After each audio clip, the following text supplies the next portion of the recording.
Bəzən insan özünü də qoruya bilmir. Xata gəldi mi, təəssüflər olsun ki, qaçılmaz olur. Toya hazırlaşırdılar. 3 həftə sonra, yəni avqustun 27-sində xeyir iş olacaqdı. Amma şər iş oldu. Qismət olmadı.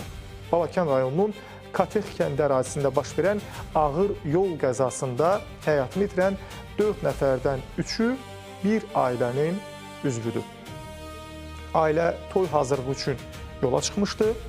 Digər ki, əcəl ilə onları yoldaca yaxaladı. Hadisənin gəlin təfərrüatına baxaq.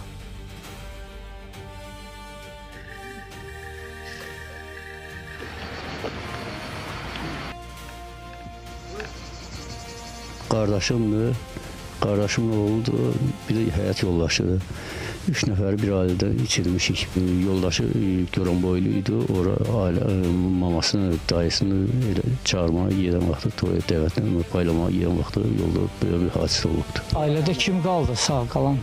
Bir oğlan, bir qız. Qız evlidir, o balaca uşaqdır. Xatırladaq ki, avqustun 10-da Balakən rayonunun Katex kəndi ərazisində Hyundai, Kia və Toyota markalı avtomobillər toqquşub.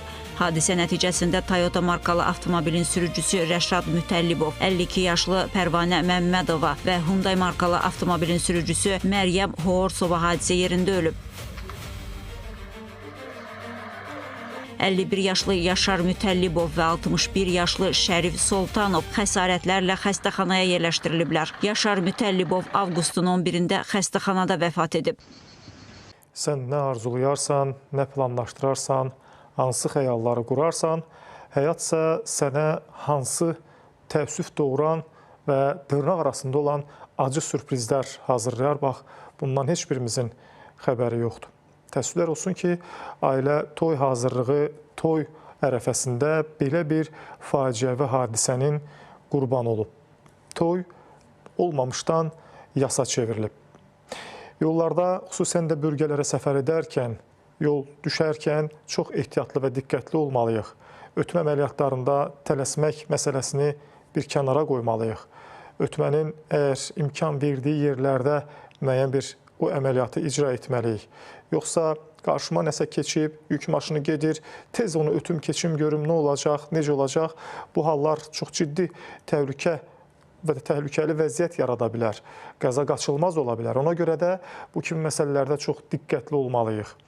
Və uzaq yola çıxarkən təcrübəli sürücülərin sükan arxasında əyləşməsi çox mühüm və önəmlidir.